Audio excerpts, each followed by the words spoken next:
Hey everyone, Heather VanderMyde here at Coldwell Banker Seaside Realty and the VanderMyde Real Estate Group.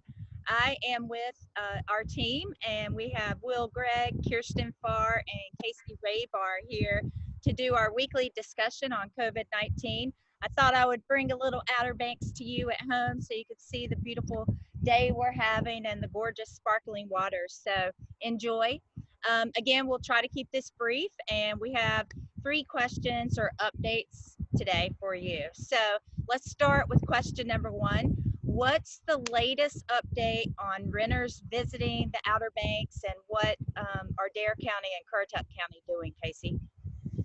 So Currituck County has actually removed the original May 15th date of allowing visitors and renters back to Corolla, and they've decided to coordinate with Dare County, and they're going to revisit the whole issue on May 8th. So they're going to meet with Dare County on May 8th, and we'll know more then about when both Dare County and Currituck County are going to allow visitors back onto the Outer Banks. So we will revisit that then and let you guys know. Okay, great. And an update that I read this morning was that the Ocracoke passenger ferry that they started in 2019, this doesn't include cars, just people, is going to be canceled for the summer. So there will be no passenger ferry this summer. So just a little tidbit there. So second question, how do you think the second home resort markets will be affected by the virus? So Kiirsten, do you have input on this? Yeah, definitely. Gosh, it's hard to say, but I read an amazing article this week in Inman News, and it was about how stay-at-home orders are affecting the second home market. We're talking beach towns and tourist-driven areas, ski resorts, ranches, so here all over the country. And really what all of those realtors and folks are saying are similar to what we have going on. I mean, and we can look at it from 2 different angles. Are you a second homeowner living in another state, working remotely from home, and now all of a sudden you're under quarantine, you're reevaluating what's important to you. Maybe you sell your primary home where you are and you move here to the Outer Banks. Why not live somewhere incredible that you love? It's all about quality of life. So people, I think, are really going to reevaluate that, or just move here full time just up and relocate. So, that's exciting. We're already starting to see a glimpse of that personally with some buyers that have contacted us. So I think we're going to see a move in that direction. Twofold on the strict investor market.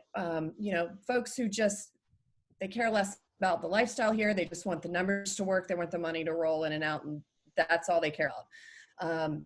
We have a short season. We aren't Florida. We aren't a lot of these big cities where we have year-round traffic. I think if the beach is open and we really only lose a couple of weeks this summer, we aren't going to see investors have to sell.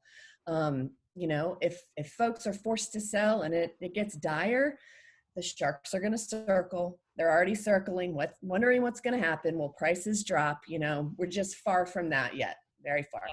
Yeah, hopefully we will not get there, but fingers crossed. And then third question is, have rental companies started to discuss turnover? So I know, in the past, rental companies usually did 10 a.m. checkout, 4 p.m. check-in, or sometimes earlier. So Will, do you have any input on regulations for cleaning and turnover? Yeah, Heather, our CEO reached out to us and explained a couple things for us in terms of how that's going to happen, in terms of sanitation and safety for these homes. They've been discussing the elimination of same-day turns for homes and implementing what's basically being called now the 24-hour rule between guests. It's unprecedented, obviously. Airbnb just came out with a national policy, and this is how they're going to do things from now on. So there will be a 24-hour gap between people checking out, the home being sanitized, clean, and prepared for the next guest, and then the next guest will be allowed back in the next day. That will obviously be a change because, as you know, the bedrock of our rental season down here is that 7-day turn or that 7-day vacation. That might be modified, and as they come up with more procedures, we'll know about that soon. Great. Okay. Thanks. Thank you, Will. And some good news too, now that non-property owners from Currituck have been allowed to access their properties, we are seeing an influx of showings. It was nice to hear the phone ring a lot today for virtual showings or even physical showings in person. So of course they take precautions with masks and sanitizing and social distancing, but we are getting showings, so that's great news. Yay. So I Yeah. hope you guys are staying safe, and thank you, team, for all your input. And again, clients, thank you for letting us know questions you may have and want to know. So if you do think of anything new, please send it our way. Take care, be safe, and we'll be in touch next week. Bye-bye. Bye, guys. Bye. Bye now.